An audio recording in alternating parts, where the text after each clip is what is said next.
Okay. ఇప్పుడు దక్షిణాఫ్రికా రాజ్యాంగం నుండి మన భారత రాజ్యాంగ నిర్మాతలు స్వీకరించినటువంటి అంశాలు. దక్షిణాఫ్రికా రాజ్యాంగం నుండి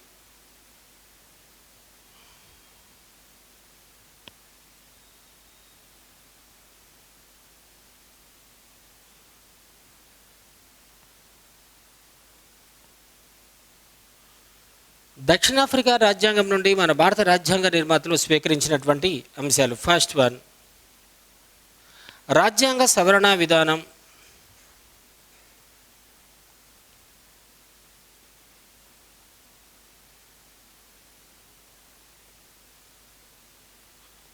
సెకండ్ వన్, రాజ్యాంగ సవరణ విధానాన్ని గురించి వివరించినటువంటి ఆర్టికల్ 368వ అధికరణం. 2, రాజ్యసభ సభ్యుల ఎన్నిక.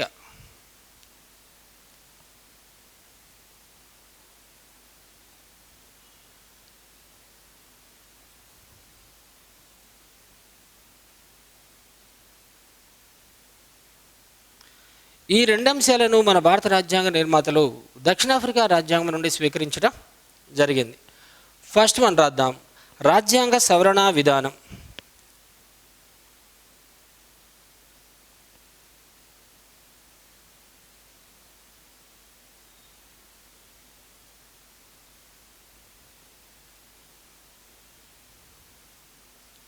రాజ్యాంగ సవరణ విధానాన్ని గురించి వివరించేటటువంటి విభాగం 20వ విభాగం.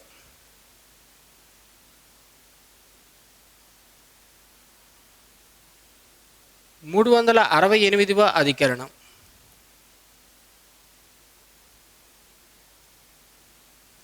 368వ అధికరణం. ఓకే, మారుతూ ఉన్నటువంటి దేశకాలమాన పరిస్థితులకు అనుగుణంగా, ప్రజల అభిరుచులకు అభిప్రాయాలకు అనుగుణంగా రాజ్యాంగం యొక్క మూల స్వభావానికి ఇబ్బంది కానీ భంగం కానీ కలగకుండా రాజ్యాంగంలో చిన్ని మార్పులు చేర్పులు ఏ విధంగా చేయాలి అనేటటువంటి అంశాన్ని మనం రాజ్యాంగ సవరణ విధానం లేదా రాజ్యాంగ సవరణ పద్ధతి అంటాం. మారుతూ ఉన్నటువంటి దేశకాలమాన పరిస్థితులకు అనుగుణంగా, ప్రజల అభిప్రాయాలకు అభిరుచులకు అనుగుణంగా రాజ్యాంగం యొక్క మూల స్వభావానికి ఇబ్బంది కానీ భంగం కానీ కలగకుండా రాజ్యాంగంలో చిన్ని మార్పులు చేర్పులు ఏ విధంగా చేయాలి అనేటటువంటి అంశాన్ని మనం రాజ్యాంగ సవరణ విధానం అంటాం. మరి ఈ రాజ్యాంగ సవరణ విధానాన్ని మనం ఏ రాజ్యాంగం నుండి స్వీకరించడం జరిగింది అంటే దక్షిణాఫ్రికా రాజ్యాంగం నుండి స్వీకరించడం జరిగింది. రాజ్యాంగ సవరణ విధానాన్ని గురించి మన భారత రాజ్యాంగంలోని 20వ విభాగంలో 368వ అధికరణం స్పష్టంగా మనకు వివరించడం జరుగుతుంది. సాధారణంగా భారత రాజ్యాంగాన్ని 3 రకాలుగా సవరిస్తారు.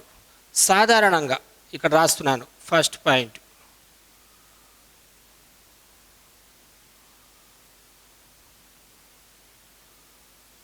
సాధారణంగా భారత రాజ్యాంగాన్ని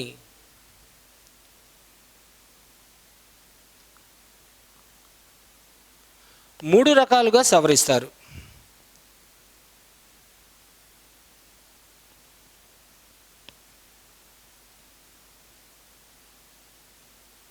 సాధారణంగా భారత రాజ్యాంగాన్ని 3 రకాలుగా సవరిస్తారు. 1,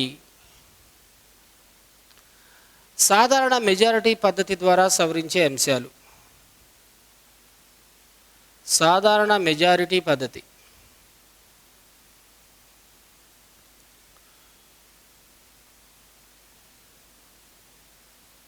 2, ప్రత్యేక మెజారిటీ పద్ధతి. ప్రత్యేక మెజారిటీ పద్ధతి.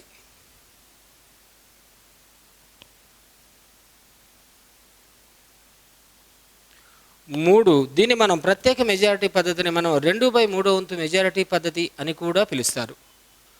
థర్డ్ వన్, ప్రత్యేక మెజారిటీ మరియు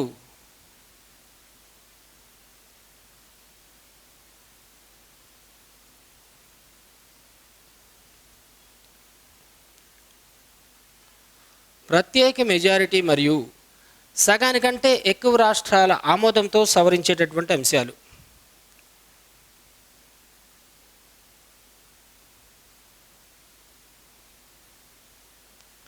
సగానికంటే ఎక్కువ రాష్ట్రాల ఆమోదంతో సవరించే అంశాలు.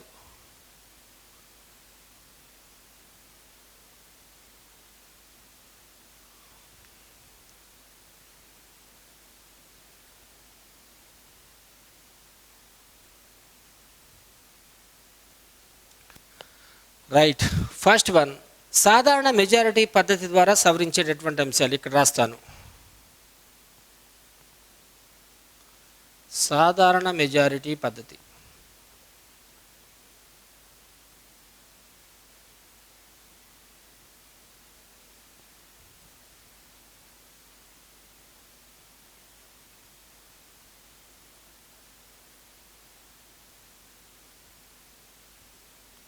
సాధారణ మెజారిటీ పద్ధతి ద్వారా సవరించే అంశాలు.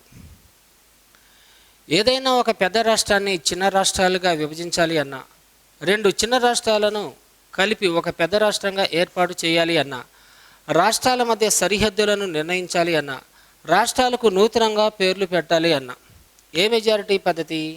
సాధారణ మెజారిటీ పద్ధతి ద్వారా సవరించేటటువంటి అంశాలు.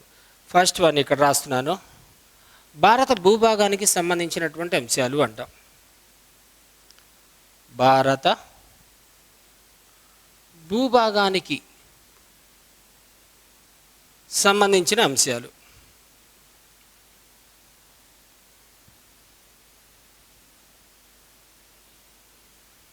భారత భూభాగానికి సంబంధించినటువంటి అంశాలు అంటున్నాను ఇక్కడ. అంటే ఏంటి? ఏదైనా ఒక పెద్ద రాష్ట్రాన్ని రెండు చిన్న రాష్ట్రాలుగా విభజించాలి అన్నా, రెండు చిన్న రాష్ట్రాలను కలిపి ఒక పెద్ద రాష్ట్రంగా ఏర్పాటు చేయాలి అన్నా, ఇలా ఏర్పాటు చేయబడినటువంటి రాష్ట్రాల మధ్య సరిహద్దులు నిర్ణయించాలి అన్నా, ఇలా నూతనంగా వాటికి అంటే రాష్ట్రాలుగా ఏర్పడినటువంటి వాటికి నూతనంగా పేర్లు పెట్టాలి అన్నా, ఏ మెజారిటీ పద్ధతి? సాధారణ మెజారిటీ పద్ధతి సరిపోతుంది. దీని గురించి వివరించేటటువంటి ఆర్టికల్స్ 1 నుంచి 4 అధికరణలు. 1 నుంచి 4 అధికరణలు. 2 భారత పౌరసత్వానికి సంబంధించిన అంశాలు. భారత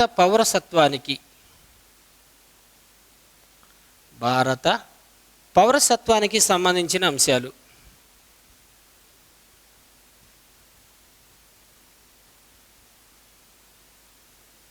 భారత పౌరసత్వానికి సంబంధించినటువంటి అంశాల గురించి వివరించేటటువంటి ఆర్టికల్స్ ఎక్కడ? 5 నుంచి 11 వరకు ఉన్నటువంటి అధికరణలు. 5 నుంచి 11 వరకు ఉన్నటువంటి అధికరణలు. ఈ అంశాల విషయంలో ఏవైనా మార్పులు చేర్పులు చేయాలి అన్నా కూడా ఏ మెజారిటీ పద్ధతి సరిపోతుంది? సాధారణ మెజారిటీ పద్ధతి సరిపోతుంది. తర్వాత 3 రాష్ట్రాలలో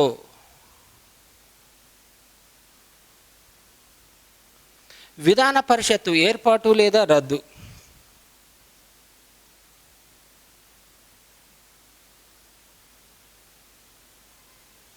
రాష్ట్రాలలో విధాన పరిషత్తు ఏర్పాటు లేదా రద్దు. ఆర్టికల్ 169. రాష్ట్రాల్లో రెండో సభ అయినటువంటి విధాన పరిషత్తును ఏర్పాటు చేయాలన్నా లేదా ఏర్పాటు చేసినటువంటి రెండో సభ అయినటువంటి విధాన పరిషత్తు లేదా శాసన మండలిని రద్దు చేయాలి అన్నా కూడా ఏ మెజారిటీ పద్ధతి సరిపోతుంది? సాధారణ మెజారిటీ పద్ధతి సరిపోతుంది. ఓకేనా? అర్థమవుతుంది కదా? కాబట్టి రాష్ట్రాలలో ఏదైనా ఒక రాష్ట్ర ప్రభుత్వం లేదా ఏదైనా రాష్ట్ర శాసనశాఖ మాకు రెండో సభ కావాలి అని 2/3 ప్రత్యేకమైనటువంటి మెజారిటీతో ఒక తీర్మానాన్ని ఆమోదించి దానిని భారత పార్లమెంటు ఆమోదానికి పంపించినటువంటి సందర్భాలలో భారత పార్లమెంటు సాధారణ మెజారిటీతో ఇదే తీర్మానాన్ని మరొకసారి ఆమోదించినట్లయితే రెండో సభను ఏర్పాటు చేయటం కానీ లేదా ఏర్పాటు చేసినటువంటి రెండో సభను పూర్తిగా రద్దు చేయటం కానీ జరుగుతుంది. ఆ రాష్ట్ర స్థాయిలో ఉన్నటువంటి రెండో సభని మనం విధాన పరిషత్తు లేదా శాసన మండలి అనేటటువంటి పేరుతో పిలుస్తాం. ఓకే. ఏ ఆర్టికల్ ప్రకారం? 169వ అధికరణం ప్రకారం. ఏ ఆర్టికల్? 169వ అధికరణం ప్రకారం. ప్రస్తుతానికి భారతదేశ వ్యాప్తంగా ఎన్ని రాష్ట్రాల్లో మాత్రమే విధాన పరిషత్తు కలదు అంటే కేవలం 6 రాష్ట్రాల్లో మాత్రమే ఈ విధాన పరిషత్తు కలదు. నెక్స్ట్, పార్లమెంటులోని కోరం.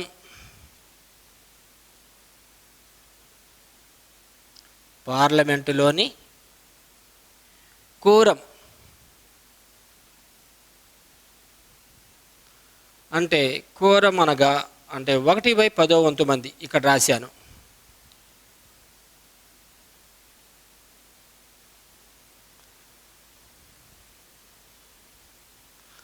Article 100 article 100. పార్లమెంటరీ సమావేశాలకు హాజరు కావలసినటువంటి కనీస సభ్యుల సంఖ్యనే మనం కోరం అంటాం. పార్లమెంటరీ సమావేశాలకు హాజరు కావలసినటువంటి కనీస సభ్యుల సంఖ్యనే కోరం అంటాం.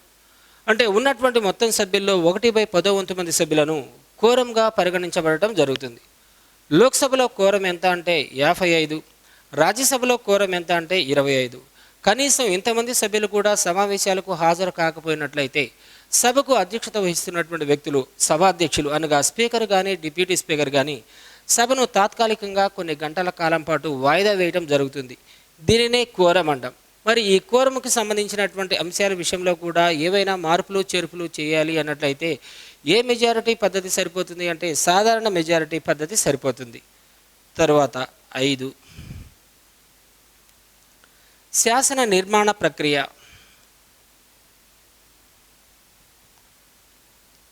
శాసన నిర్మాణ ప్రక్రియ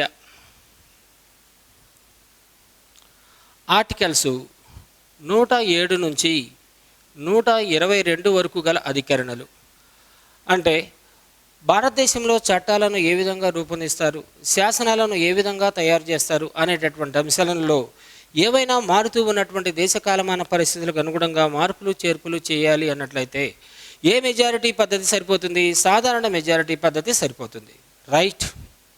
నెక్స్ట్, శాసనసభ్యుల ప్రత్యేకమైనటువంటి అధికారాలు.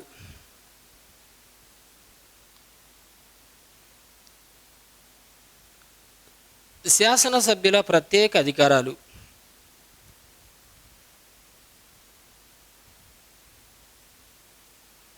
1, 105, 2, 194. 105 పార్లమెంటు సభ్యుల ప్రత్యేకమైనటువంటి స్వాధికారాలను గురించి తెలియజేస్తుంది. 194 రాష్ట్ర శాసనసభ సభ్యుల ప్రత్యేకమైనటువంటి స్వాధికారాలను గురించి తెలియజేస్తుంది. ఏంటి ఈ ప్రత్యేకమైనటువంటి స్వాధికారాలు అన్నట్లయితే సమావేశాలు జరగటానికి ముందు 40 రోజులు, సమావేశాలు అయిపోయిన తర్వాత రోజు నుండి మరొక 40 రోజుల వరకు, మరియు వివిధ పార్లమెంటరీ కమిటీ సమావేశాలు జరుగుతూ ఉన్నటువంటి సందర్భాలలో సంబంధిత సభాధ్యక్షుల యొక్క ప్రత్యేకమైనటువంటి అనుమతి లేకుండా ఎన్నికైనటువంటి ఏ ప్రజాప్రతినిధిని, ఏ అభ్యర్థిని కూడా ముందస్తుగా నిర్బంధించరాదు, ముందస్తుగా అరెస్టు చేయరాదు. ఓకేనా? ఈ నిబంధన కేవలం సివిల్ వివాదాలకు మాత్రమే వర్తిస్తుంది, కానీ క్రిమినల్ వివాదాలకు వర్తించదు. మరి ఇలాంటి అంశాల్లో చాలా ఉన్నాయి. భారత రాజ్యాంగ సవరణ విధానం గురించి చెప్పేటటువంటి సందర్భంలో ఇంకాస్త డెప్త్గా వెళ్ళిపోవచ్చు. ఓకే, కాబట్టి ఎగ్జాంపుల్స్, ఈ అంశాలలో ఏదైనా మారుతూ ఉన్నటువంటి దేశకాలమాన పరిస్థితులకు అనుగుణంగా చిన్న మార్పులు చేర్పులు చేయాలి అన్నట్లయితే ఏ మెజారిటీ పద్ధతి సరిపోతుందన్నాను? సాధారణ మెజారిటీ పద్ధతి గురించి. కానీ సాధారణ మెజారిటీ పద్ధతిని గురించి 368వ అధికరణంలో ఎక్కడా పేర్కొనలేదు. కాబట్టి సాధారణ మెజారిటీ పద్ధతి ద్వారా సవరించేటటువంటి ఏ ఒక్క అంశాన్ని కూడా రాజ్యాంగ సవరణ ప్రక్రియగా పేర్కొనరు. నోట్.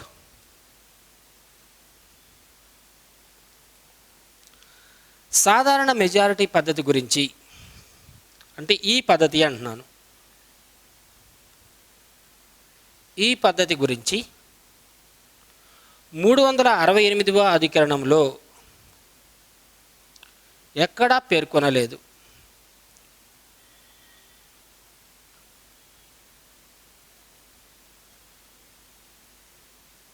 ఎక్కడా పేర్కొనలేదు. కాబట్టి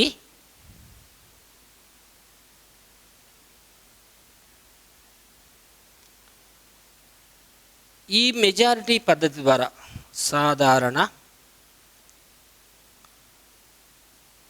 మెజారిటీ పద్ధతి ద్వారా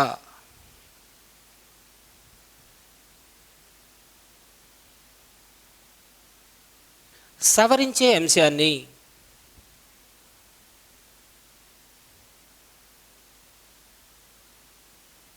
రాజ్యాంగ సవరణ ప్రక్రియగా పేర్కొనరు.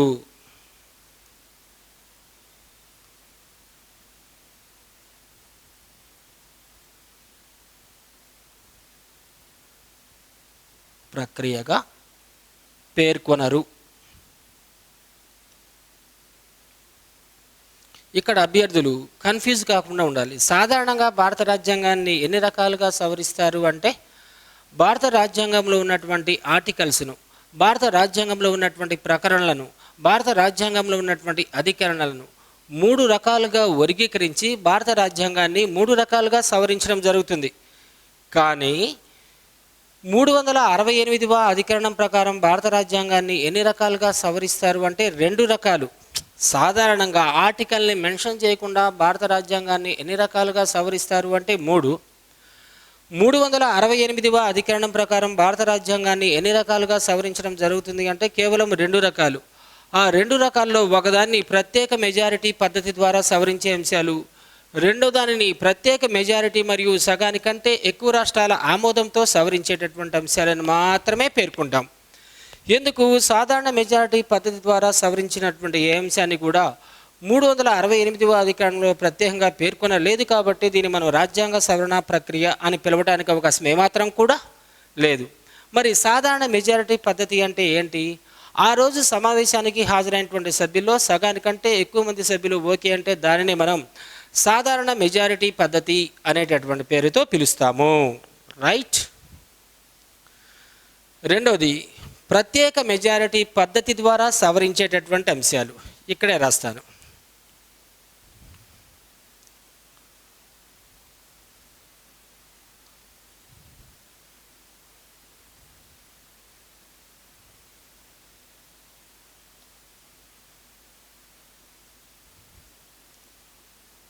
ప్రత్యేక మెజారిటీ పద్ధతి ద్వారా సవరించే అంశాలు.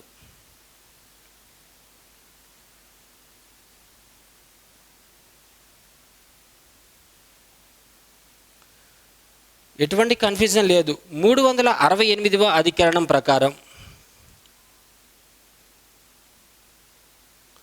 భారత రాజ్యాంగాన్ని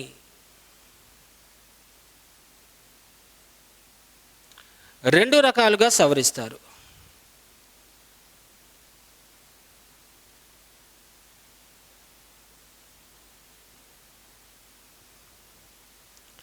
మరి ఈ ప్రత్యేక మెజారిటీ పద్ధతి ద్వారా సవరించేటటువంటి అంశాలు ఇక్కడ ఫస్ట్ వన్,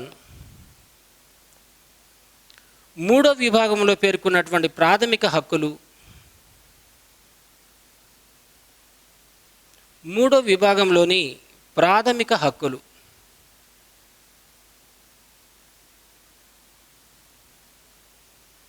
ఎక్కడి నుంచి ఎక్కడి వరకు?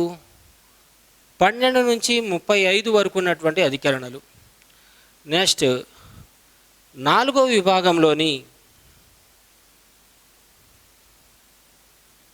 ఆదేశిక సూత్రాలు,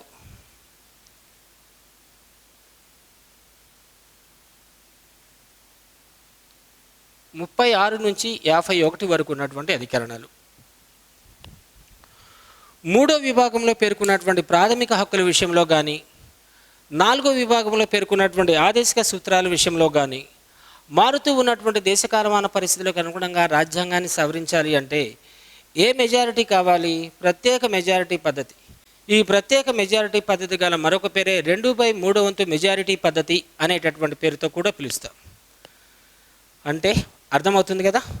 3వ విభాగంలో పేర్కొన్నటువంటి ప్రాథమిక హక్కులు, 4వ విభాగంలో పేర్కొన్నటువంటి ఆదేశిక సూత్రాల విషయంలో మారుతూ ఉన్నటువంటి దేశకాలమాన పరిస్థితులకు అనుగుణంగా ఏవైనా మార్పులు చేర్పులు చేయాలి అన్నట్లయితే ఏ మెజారిటీ పద్ధతి ద్వారా సవరించడానికి అవకాశం ఉంది అంటే ప్రత్యేక మెజారిటీ పద్ధతి ద్వారా మాత్రమే సవరించడానికి అవకాశం ఉంది. ఈ ప్రత్యేక మెజారిటీ పద్ధతి గల మరొక పేరే 2/3 వంతు మెజారిటీ పద్ధతి.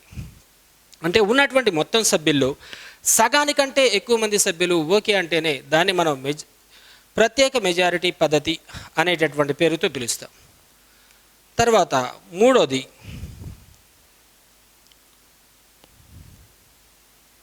ఇది అయిపోయింది.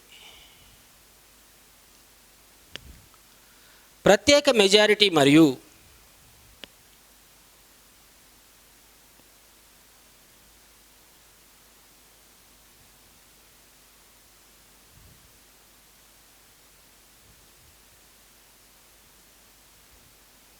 సగానికంటే ఎక్కువ రాష్ట్రాల ఆమోదం.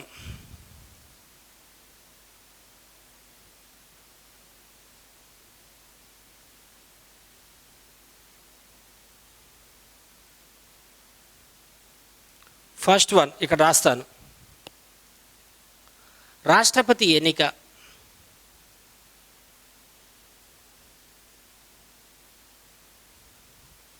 ఆర్టికల్ 54(2) కేంద్ర కార్యనిర్వహణాధికారాన్ని విస్తృతం చేయడం.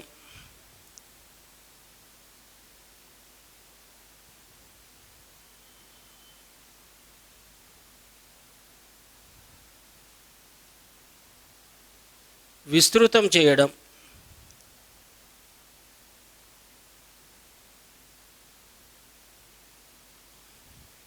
73 రాష్ట్ర కార్యనిర్వహణాధికారాన్ని విస్తృతం చేయడం.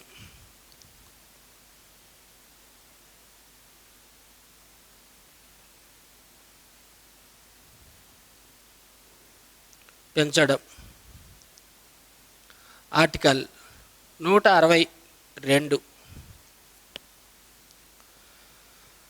రాష్ట్రపతి ఎన్నిక అన్నాను. ఓకే, రాష్ట్రపతి ఎన్నిక విషయంలో ఏవైనా మార్పులు చేర్పులు చేయాలి అన్నట్లయితే భారత రాష్ట్రపతిని ఎన్నుకునేటటువంటి ఓటర్లను మనం ఏమంటాం? ఎన్నికల గణ సభ్యులు లేదా నియోజక గణ సభ్యులు అన్నాం. మరి భారత రాష్ట్రపతిని ఏ విధంగా ఎన్నుకుంటారు? నైష్పతిక ప్రాతినిధ్య పద్ధతిలో ఉన్నటువంటి ఒక ఓటు బదలాయింపు సూత్రం ప్రకారం పరోక్షంగా ఎన్నుకోవడం జరుగుతుంది. మరి ఈ ఎన్నిక విషయంలో మారుతూ ఉన్నటువంటి దేశకాలమాన పరిస్థితులకు అనుగుణంగా మార్పులు చేర్పులు చేయాలి అన్నట్లయితే ఏ మెజారిటీ పద్ధతి కావాలి? ప్రత్యేక మెజారిటీ పద్ధతి మరియు సగానికంటే ఎక్కువ రాష్ట్ర ప్రభుత్వాలు కూడా తనకున్నటువంటి ఆమోదాన్ని తెలియచేయాలి. అలానే కేంద్ర ప్రభుత్వ అధికారాలను ఇప్పుడున్నటువంటి అధికారాల కంటే ఇంకాస్త ఎక్కువ అధికారాలను పెంచడం. ఏ ఆర్టికల్ 73. అలానే రాష్ట్ర ప్రభుత్వ అధికారాలను కూడా విస్తృతం చేయడం. ఏ ఆర్టికల్ 162వ అధికరణం. కాబట్టి ఈ 3 అంశాలలో మారుతూ ఉన్నటువంటి దేశకాలమాన పరిస్థితులకు అనుగుణంగా రాజ్యాంగం యొక్క మూల స్వభావానికి ఇబ్బంది కానీ భంగం కానీ కలగకుండా చిన్ని మార్పులు చేర్పులు చేయాలి అన్నట్లయితే పార్లమెంట్లో ఉన్నటువంటి 2 సభలు 2/3 ప్రత్యేకమైనటువంటి మెజారిటీతో ఈ అంశాల విషయంలో తమకున్నటువంటి ఆమోదాన్ని తెలియచేయడంతో పాటుగా ఉన్నటువంటి రాష్ట్రాల్లో అంటే ఉన్నటువంటి 28 రాష్ట్రాల్లో సగానికంటే ఎక్కువ రాష్ట్ర ప్రభుత్వాలు ఈ అంశాలలో సాధారణ మెజారిటీతో తనకున్నటువంటి ఆమోదాన్ని తెలియచేయాలి. అయితే రాష్ట్ర ప్రభుత్వాలు ఈ అంశాల విషయంలో ఖచ్చితంగా ఇంత నిర్ణయితమైనటువంటి కాలపరిమితి లోపలే తన అభిప్రాయాన్ని తన ఆమోదాన్ని తెలియచేయాలి అన్న అంశమంటూ ఏది లేదు. రాష్ట్రపతి ప్రకటించినటువంటి రోజు నుండి రాష్ట్రపతి నిర్ణయించినటువంటి కాలపరిమితి లోపల సంబంధిత రాష్ట్ర ప్రభుత్వాలు తనకు సంబంధించినటువంటి అభిప్రాయాన్ని తప్పనిసరిగా తెలియచేయాలి. దీన్నే మనం ప్రత్యేక మెజారిటీ పద్ధతి మరియు సగానికంటే ఎక్కువ రాష్ట్రాల ఆమోదంతో సవరించేటటువంటి అంశాలు అంటాం. సాధారణంగా మన భారత రాజ్యాంగాన్ని ఎక్కువ సార్లు ఏ మెజారిటీ పద్ధతి ద్వారా మాత్రమే సవరించడం జరిగింది అంటే ప్రత్యేక మెజారిటీ పద్ధతి ద్వారా మాత్రమే మన భారత రాజ్యాంగాన్ని ఎక్కువ సార్లు సవరించడం జరిగింది. నెక్స్ట్, రాజ్యసభ సభ్యుల ఎన్నిక. ఓకే, రాజ్యసభని మనం ఏమంటాం? పెద్దల సభ అంటాం, ఎగువ సభ అంటాం, రాష్ట్రాల మండలి అంటాం, శాశ్వత సభ అనేటటువంటి పేరుతో కూడా పిలుస్తాం. మరి రాష్ట్రాల మండలి అని ఎందుకు పిలుస్తున్నాం? రాష్ట్ర ప్రభుత్వాల స్వప్రయోజనాలను కాపాడుతుంది, పెద్ద రాష్ట్రాలు చిన్న రాష్ట్రాలపై పెత్తనం చేయకుండా ఉండాలి అనేటటువంటి ఉద్దేశంతోనే మన భారతదేశంలో 2వ సభ అయినటువంటి రాజ్యసభను ప్రత్యేకంగా ఏర్పాటు చేయడం జరిగింది. మరి ఈ రాజ్యసభలోని సభ్యులను ఏ విధంగా ఎన్నుకుంటారు? ఇక్కడ ఫస్ట్ వన్ ఇక్కడే. రాజ్యసభలోని గరిష్ట సభ్యుల సంఖ్య.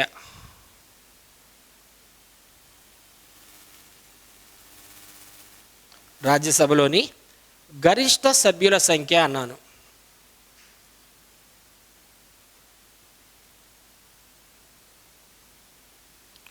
ఇక్కడ రాస్తున్నాను 238 + 12 అంటే 250. 250 మందికి మించి ఉండడానికి అవకాశం ఏమాత్రం కూడా లేదు. అంతకంటే తక్కువ మంది సభ్యులు ఉండొచ్చు. పెద్దల సభ అయినటువంటి రాజ్యసభలో ప్రస్తుత సభ్యుల సంఖ్య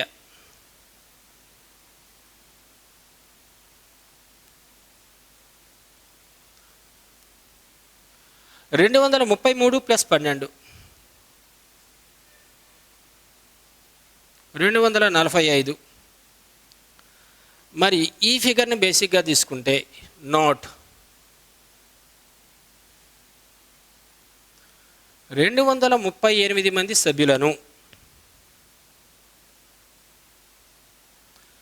238 మంది సభ్యులను నైష్పత్తిక ప్రాతినిధ్య పద్ధతిలో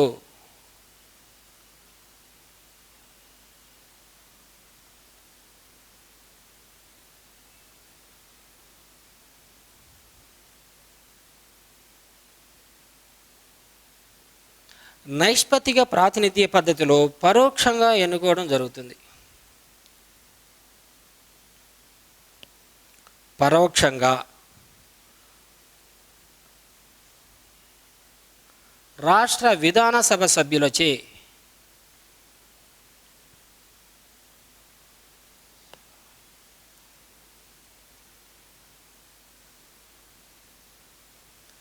ఎన్నుకోవడం జరుగుతుంది.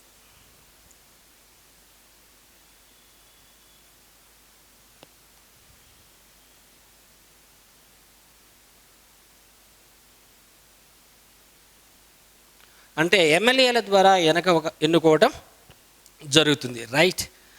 చూడండి, 238 మంది సభ్యులను నైష్పత్తిక ప్రాతినిధ్య పద్ధతిలో పరోక్షంగా రాష్ట్ర విధానసభ సభ్యుల చేత పరోక్షంగా ఎన్నుకోబడటం జరుగుతుంది.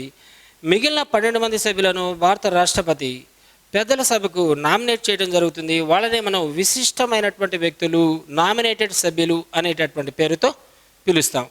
ఆ 12 మంది వ్యక్తులు ఎవరు? శాస్త్ర, సాంకేతిక, కళా, క్రీడా రంగాలలో మంచి నైపుణ్యాన్ని ప్రదర్శించినటువంటి 12 మంది వ్యక్తులను భారత రాష్ట్రపతి పెద్దల సభకు ప్రత్యేకంగా నామినేట్ చేయబడటం జరుగుతుంది. ఓకేనా? మరి ఈ రాజ్యసభ సభ్యుల ఎన్నిక అన్నాను, ఇక్కడ ఒకటి గుర్తుపెట్టుకోవాలి, స్టార్ సింబల్ వేస్తున్నాను. 1952 ప్రజా ప్రాతినిధ్య చట్టాన్ని 2003 సంవత్సరంలో కాస్త సవరించి కొన్ని ప్రత్యేకమైనటువంటి మార్పులు చేర్పులు చేయడం జరిగింది. ఏమిటి? 1952 ప్రజా ప్రాతినిధ్య చట్టం ప్రకారం రాజ్యసభకు ఎవరైనా ఎన్నికల్లో పోటీ చేయాలి అన్నట్లయితే, తను ఏ రాష్ట్రం నుండి అయితే రాజ్యసభకు ఎన్నికల్లో పోటీ చేయాలనుకుంటాడో ఆ రాష్ట్రంలో తప్పనిసరిగా సాధారణ ఓటరై ఉండాలి, లేదా కనీసం 1 సంవత్సర కాలం పాటు స్థిర నివాసాన్ని ఏర్పాటు చేసుకున్నటువంటి వ్యక్తి అయి ఉండాలి. ఈ అంశాన్ని 2003 సంవత్సరంలో తొలగించి ఒక ప్రత్యేకమైనటువంటి అంశాన్ని చేర్చడం జరిగింది. మన భారతదేశంలో ఏ రాష్ట్రంలో జన్మించినటువంటి వ్యక్తి అయినా, ఏ రాష్ట్రం నుండి అయినా రాజ్యసభకి ఎన్నికల్లో పోటీ చేయొచ్చు. ఈ అంశాన్ని సుప్రీంకోర్టు కూడా సమర్థించింది. అయితే ఇది రాజ్యాంగ స్ఫూర్తికి, ప్రజాస్వామ్య విలువలకు చాలా విరుద్ధమైనటువంటి చర్యగా భావిస్తాం. 1952 ప్రజా ప్రాతినిధ్య చట్టాన్ని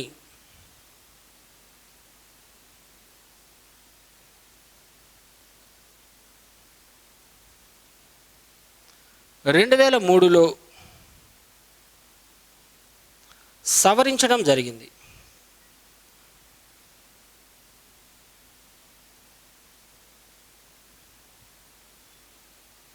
మరి 1952 ప్రజా ప్రాతినిధ్య చట్టంలో ఏముందని చెప్పుకున్నాం మనం? రాజ్యసభకు ఎవరైనా ఒక అభ్యర్థి ఏదైనా ఒక రాష్ట్రం నుండి ఎన్నికల్లో పోటీ చేయాలనుకున్నట్లయితే తప్పనిసరిగా ఆ పోటీ చేస్తున్నటువంటి రాష్ట్రంలో సాధారణ ఓటరుగా తన పేరు నమోదై ఉండాలి, లేదా పోటీ చేస్తున్నటువంటి రాష్ట్రంలో కనీసం 1 సంవత్సర కాలం పాటు స్థిర నివాసాన్ని ఏర్పాటు చేసుకున్నటువంటి వ్యక్తి అయి ఉండాలి. ఈ అంశాన్ని 2003లో సవరించడం జరిగింది. సవరించి ఏ అంశాన్ని తీసుకొని వచ్చారు? భారతదేశంలో ఏ ప్రాంతంలో జన్మించినటువంటి వ్యక్తి అయినా రాజ్యసభకు ఏ రాష్ట్రం నుండి అయినా ఎన్నికల్లో పోటీ చేయొచ్చు. ఇది రాజ్యాంగ స్ఫూర్తికి, ప్రజాస్వామ్య విలువలకు చాలా విరుద్ధమైనటువంటి చర్యగా చెప్పుకుంటాం. నెక్స్ట్, రాజ్యసభ ఎన్నికలను ఏ విధంగా ఎన్నుకుంటారు అంటే బహిరంగ ఓటు పద్ధతి ద్వారా ఎన్నుకుంటారు. రాజ్యసభ ఎన్నికలను ఓపెన్ బ్యాలెట్ సిస్టమ్, బహిరంగ ఓటు పద్ధతి ద్వారా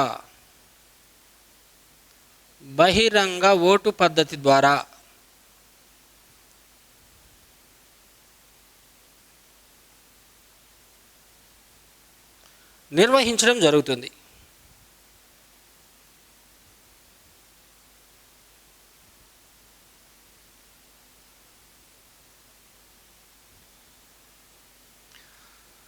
లోక్సభ ఎన్నికలేమో సీక్రెట్ బ్యాలెట్ సిస్టమ్ అంటాం, అంటే రహస్య బ్యాలెట్ పద్ధతి అంటాం. రాజ్యసభ ఎన్నికలను బహిరంగ ఓటు పద్ధతి ద్వారా నిర్వహించడం జరుగుతుంది. దీన్ని మనం ఓపెన్ బ్యాలెట్ సిస్టమ్ అనేటటువంటి పేరుతో పిలుస్తాం. రాజ్యసభ ఎన్నికలకు పోటీ చేసేటటువంటి అభ్యర్థులు వివిధ రాజకీయ పార్టీల నుండి ఎన్నికల్లో నిలబడటం జరుగుతుంది. ప్రతి ఒక్క రాజకీయ పార్టీ కూడా తనకు సంబంధించినటువంటి పోలింగ్ ఏజెంట్ను అక్కడ నియమించడం జరుగుతుంది. తమ తమ రాజకీయ పార్టీకి సంబంధించినటువంటి అభ్యర్థులు తాము ప్రకటించినా, తాము సూచించినా, తాము నిర్ణయించినటువంటి వ్యక్తికి మాత్రమే ఓటు ఇస్తున్నారా లేదా అనేటటువంటి అంశాన్ని తెలుసుకోవడానికి ఆ అభ్యర్థి పేరును ఒక స్లిప్ మీద రాసి సంబంధిత రాజకీయ పార్టీ పోలింగ్ ఏజెంట్కు చూపించిన తరువాత మాత్రమే బ్యాలెట్ బాక్స్లో ఈ ఓటును వినియోగించడం జరుగుతుంది. కాబట్టి దీన్నే మనం బహిరంగ ఓటు పద్ధతి అనేటటువంటి పేరుతో పిలుస్తాం. ఎందుకు? ఎన్నికల్లో అన్యాయాలు, అక్రమాలు, క్రాస్ ఓటింగ్ను సాధ్యమైనంత వరకు నియంత్రించాలి అనేటటువంటి ఉద్దేశంతోనే ఈ బహిరంగ ఓటు పద్ధతి ద్వారా పెద్దల సభ అయినటువంటి రాజ్యసభకు సభ్యులను ఎన్నుకోవటం జరుగుతుంది. నెక్స్ట్ మళ్ళీ స్టార్ సింబల్ వేస్తున్నాను. రాజ్యసభ ఎన్నికలకు విప్పును జారీ చేస్తారు. రాజ్యసభ ఎన్నికలకు విప్ను జారీ చేస్తారు. విప్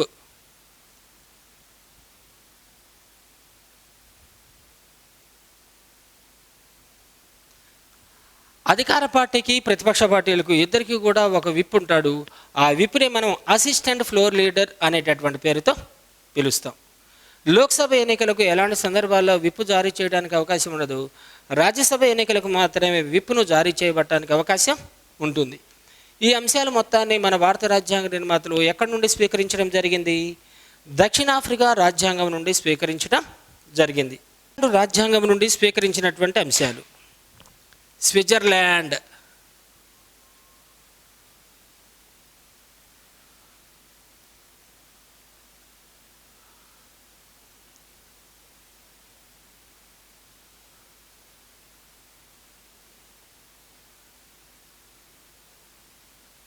స్విట్జర్లాండ్ రాజ్యాంగం నుండి స్వీకరించినటువంటి అంశాలు. ఫస్ట్ వన్, ప్రధాని మంత్రి మండలి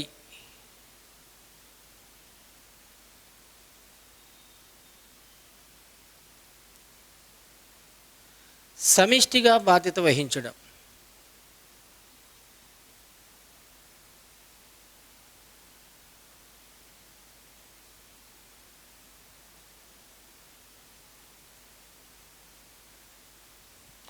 ఆర్టికల్ 75లోని 3వ అధికరణం. ప్రధానమంత్రి మరియు కేంద్ర మంత్రి మండలి సభ్యులు పార్లమెంట్లో దిగువ సభ అయినటువంటి లోక్సభకు సమిష్టిగా బాధ్యత వహించాలి. దీనిని మనం సమిష్టి బాధ్యతా సూత్రం అంటాం. పార్లమెంటరీ ప్రభుత్వ లక్షణాల్లో అత్యంత ముఖ్యమైనటువంటి లక్షణం ఏది అన్నట్లయితే సమిష్టి బాధ్యతా సూత్రం. సమిష్టి బాధ్యతా సూత్రం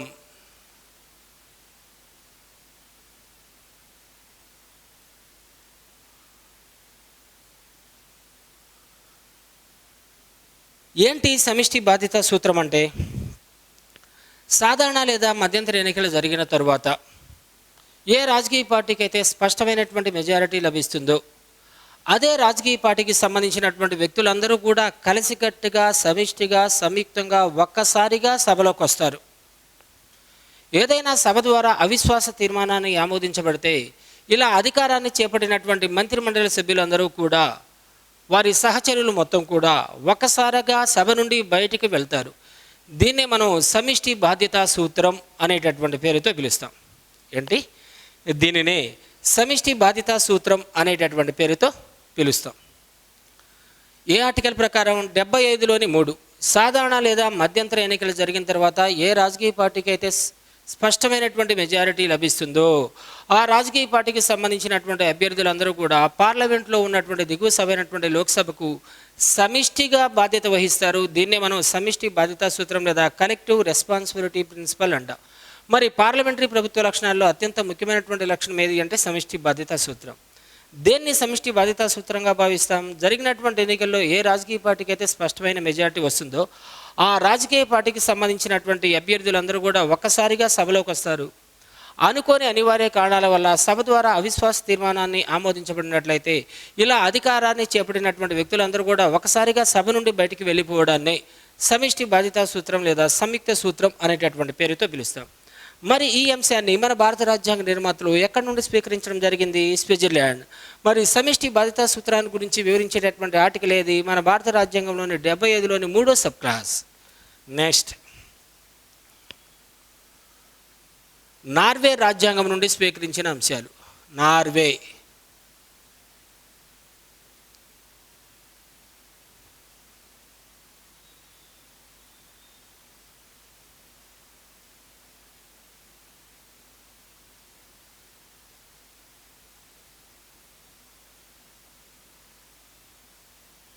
నార్వే రాజ్యాంగం నుండి స్వీకరించిన అంశాలు.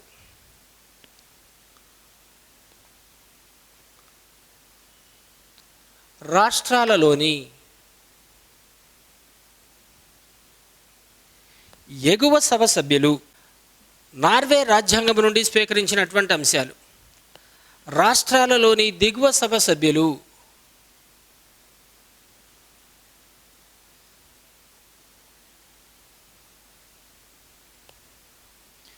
కేంద్రంలోని ఎగువ సభ సభ్యులను ఎన్నుకోవడం.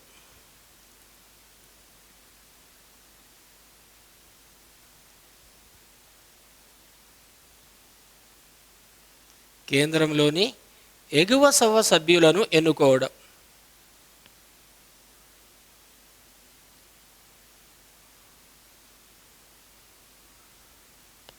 రాష్ట్రాల్లోని దిగువ సభ సభ్యులు అంటే ఎవరు? రాష్ట్ర స్థాయిలో దిగువ సభను మనం విధాన సభ అంటాం.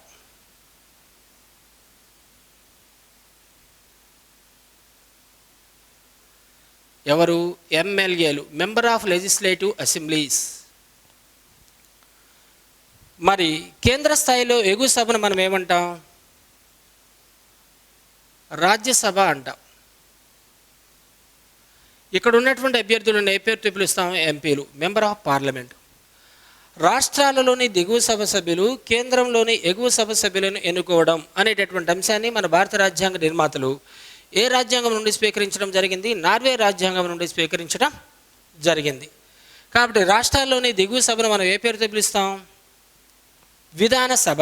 మరి విధాన సభకి ఎన్నికైనటువంటి ప్రజాప్రతినిధులను మనం ఏమంటాం? ఎమ్మెల్యేలు అంటాం. మరి కేంద్ర స్థాయిలోని ఎగువ సభను ఏ పేరుతో పిలుస్తాం? రాజ్యసభ. ఈ రాజ్యసభకి ఎన్నికైనటువంటి ప్రతినిధులను ఎంపీలు అనేటటువంటి పేరుతో పిలుస్తాం.